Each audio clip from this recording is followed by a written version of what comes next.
Hey everyone, and welcome to the Core Values Podcast. My name is Elliott Stanger, and I'm here with Ian Blegen, my colleague from the Durham Symphony here in North Carolina. Today we're going to be doing something a little bit different for our first real podcast in light of the coronavirus situation, and run through a few etudes from one of the premier books for advanced horn players, the 60 Etudes by Kopprasch. This will be our first in a series of podcasts where our goal will be to play through each etude, bumps and all, while discussing all of the technical challenges.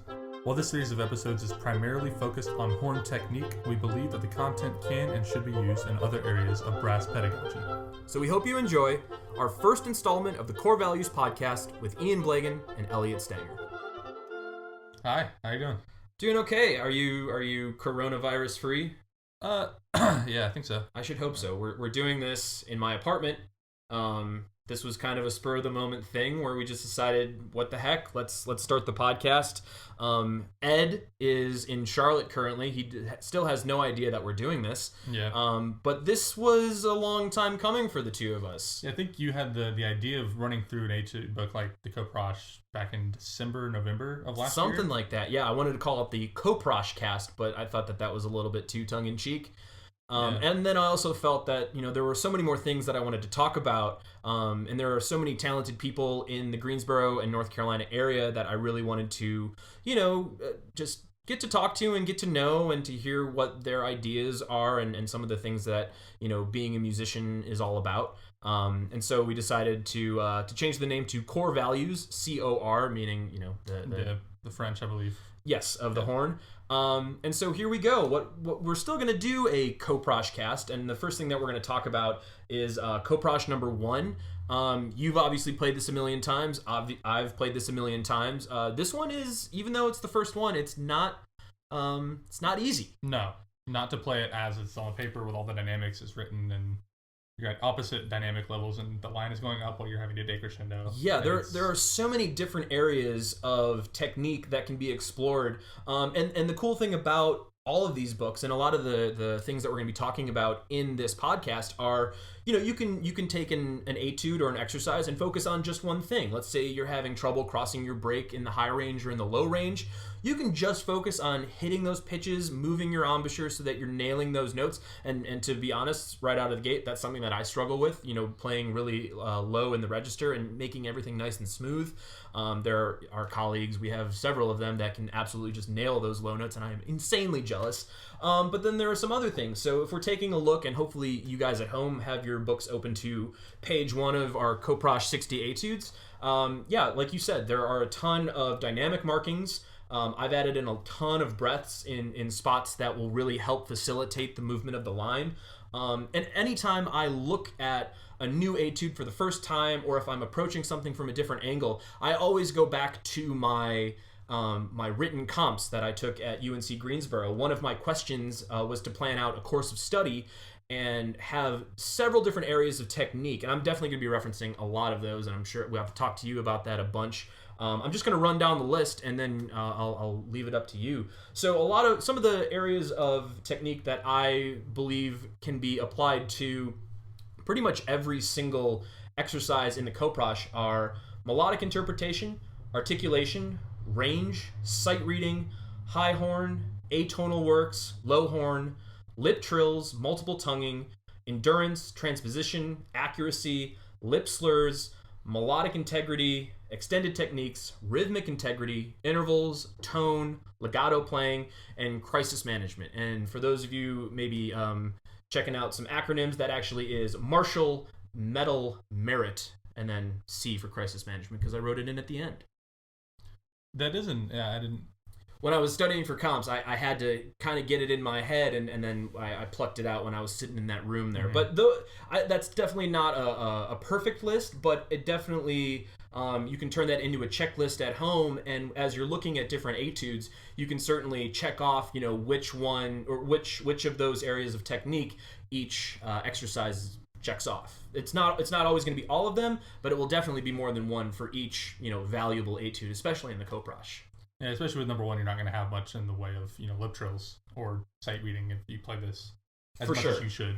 But looking at this list that we have in front of us, what would you say exercise number 1 really deals with? This one is a really good one for range. Yeah, definitely. Because it just covers, 2 octaves and a sixth, I think? Up to high A. Up to high A with a low C at the end. Mm-hmm. Even something like this, it's quarter note. It's nothing really faster than quarter note. It's good for rhythmic integrity. Integrity, and I think endurance too. Yes. Are you able to, take half of a line and get to the end of the phrase without taking a breath? Sometimes you can make that work. If you're trying to play it from top to bottom, you might have to call an audible and definitely put in a couple breath marks, as I have right here. And that can lead to crisis management as well. Honestly, if you're obviously it's not a performance, so it's not super do or die time, but if you get through this and you start feeling tired and you make the decision, well, if you get tired in performance, you're going to have to keep going. So what can you do in this? It's a good way to practice. Right. So I think what I'm going to try to do is just knock this out. Again, this is our special coronavirus episode. Neither of us are truly warmed up, but I'm going to give this a go here. Bumps and all. My little things that I know I need to work on is to get from mid-range on the horn all the way down to that low C. I can nail low C's on a good day, but coming from in the middle of the treble clef is not my forte, certainly. But here we go. Let me give this a shot.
Pressure was on there. Yeah, just a bit. Yeah, not too bad. Good enough for a warm-up. Probably not good enough for one of our professors, certainly, I would say. No.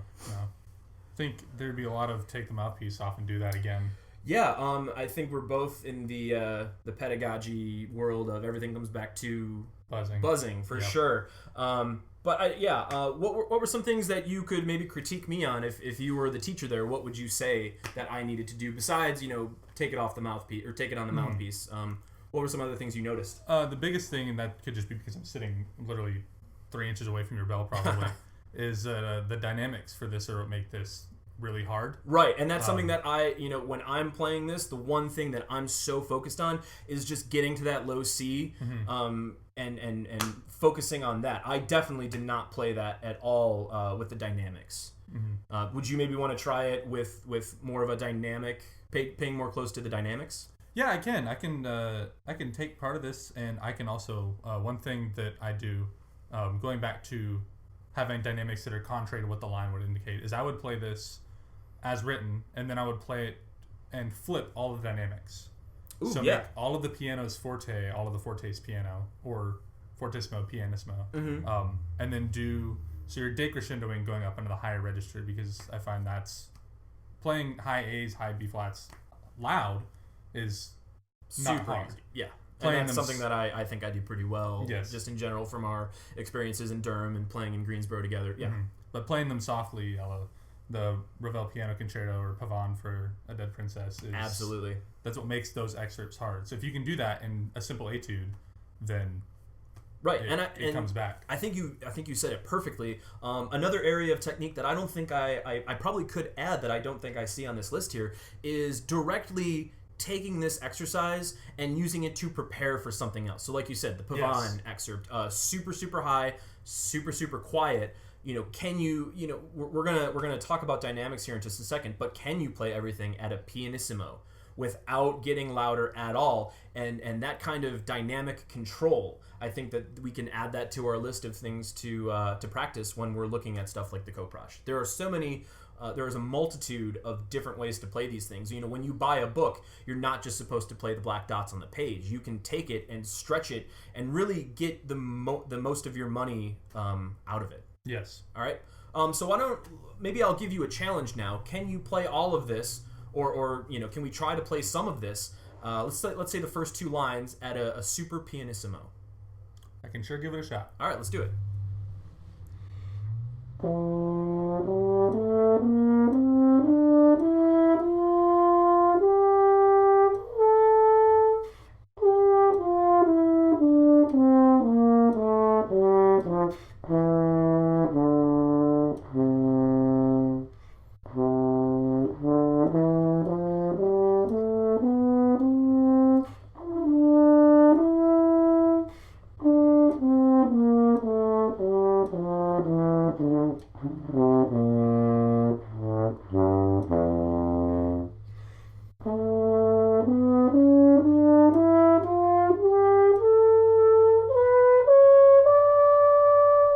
Yeah, you made it all the way to the high A without getting too much louder. I thought that was great. So what were some of the challenges that you were thinking about as you were playing, other than getting pitch perfect for the podcast? Yeah, the big challenge for me in as far as playing this etude and playing it softly is really all in the second line, which is my break is around that the A to A flat area below the staff. Ooh. So those 2 sections that go right through that, especially the one at the end of line 2, and doing that without necessarily putting as much air as I'd like into it because of needing to maintain that softer dynamic level is one of the challenges for me in this. Right, and for those listening, I would love to get your take on where your break is and some of the methods that you use to kind of bypass those kinds of hindrances. Obviously just running over it with like a piece of sandpaper and just trying to fix that part of your break is truly the answer. But when it's go time and you're at a gig and you're playing third horn when you're more comfortable playing second and fourth, what are some things that you do to combat those types of hindrances in your playing?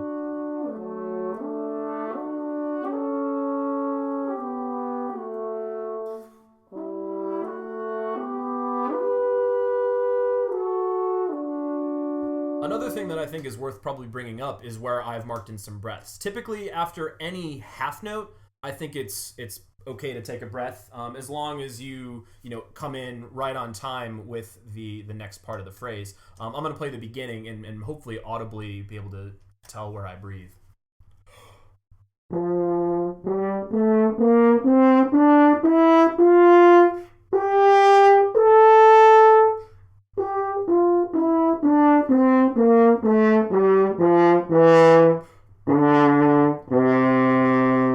So I breathe usually after the first half note. I think that's probably a good spot. So then that way you can use just a fresh breath of air to play some of the lower spots of the exercise or the higher spots of the exercise. In the third line, I breathe right before that F sharp, and then later on in the line, I breathe right before the E, F sharp, G at the end. I think that those are perfect spots to breathe to really get a full, good, cohesive sound for the rest of the exercise.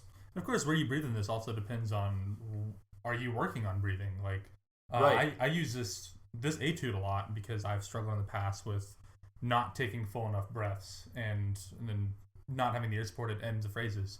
So I've taken this before where I won't breathe within reason any place that's not a rest. Mm-hmm. So for the first 2 or 3 lines, I'll just try to get through the entire first statement with one breath to make sure that's forcing myself to take a nice, deep, healthy breath and For manage the second line? For the first line and the second line. Can you maybe show me what you're talking about?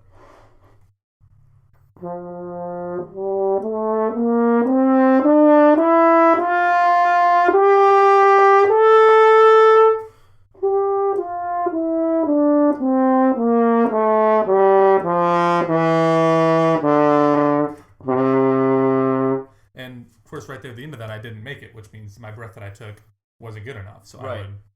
It's something that forces me to be mindful of it, because For sure. a lot of times you take breathing for granted. We do it every day, Mm-hmm. and we're not necessarily thinking how to breathe as musicians and as brass players to make the most out of our air support. And for sure, if we were to take this onto the mouthpiece and just buzz it, that would probably highlight a lot of other places where our playing or our note, pitch recognition, things like that would be a little bit off, and that would probably also highlight some places where we might need to strengthen some breaths. So again, we've both played this to death in the past. What are some other ways you can take this exercise other than dynamics? Other than working on your range, other than crossing over your breaks, what are some other ways that you might want to practice this exercise other than just what's on the page? I went to a horn camp a couple years ago in New Hampshire, the Kendall Betts camp, which I'm sure is relatively well known, if not very well known in the horn community. And Kendall Betts, from what I gather, he was no longer there when I went to the camp, but from what I gather, everybody would play this all on F horn. Like that was the only way to play Kopprasch, was you use no B flat horn. You play it all on F.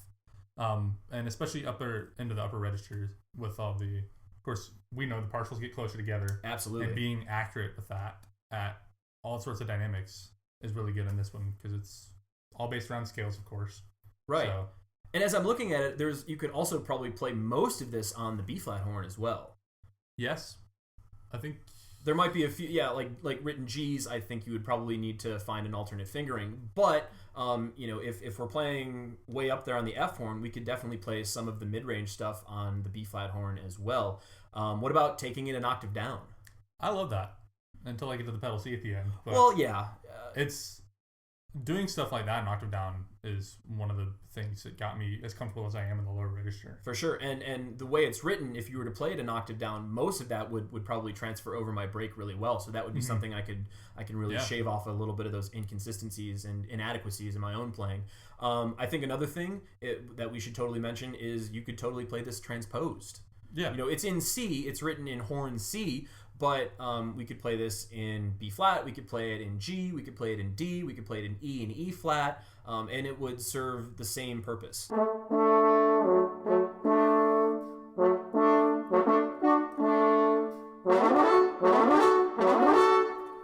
All right, so we're going to be spending a lot of time over the next couple weeks, I think, with the Kopprasch here. Hopefully. The Kopprasch coronavirus something. Kopprasch-Cast? Kopprasch-Cast, I think, yeah, that would probably be an even worse title for this podcast. But we're going to be spending a lot of time with it. I'm excited to get back into it. I've used this book with my students a whole bunch, so it's going to be fun to really sink our teeth into a few of these exercises. So let me ask you, before we close up here, what is your favorite Kopprasch? Do you have one? My favorite's probably one we're going to be getting to the next time we record is number 3. Ooh, okay. It's still scales, still pretty much in the same range, but it adds articulation in, which if you play it at a quicker tempo, staccato, and it works through my break especially. Right. And it's been a lot of help in smoothing that transition out. You can play that one really intensely and use a lot of really good air and a lot of good pressure, and you can really make that one fly if you have the chops for it. I think my favorite is probably number 24. It might be a while before we get to that one, but that one, it deals with a lot of extended techniques, the turns, and some like 30-second triplet notes. When you look at that exercise, it just kind of, it goes over your head and you're thinking, how am I going to get this done? But it is one of the truly more beautiful exercises in Kopprasch, and I absolutely love playing that one. Yep. And those of you listening at home, send us what's your favorite etude from the book. Yeah, I don't think jumping around the book would be that big of a deal. I think we can go in order, and then if someone really wants to talk about that one, or if someone wants to come on the podcast and play through something, we're absolutely willing to entertain those ideas. So let us know when you think. Make sure you leave us a comment wherever you're listening to it, and we hope to get back to you soon. Everyone stay safe out there, wash your hands, and thanks for listening to the first episode of the Core Values Podcast. I'm Elliott Stanger. I'm Ian Blegen. We'll see you next time. Thanks.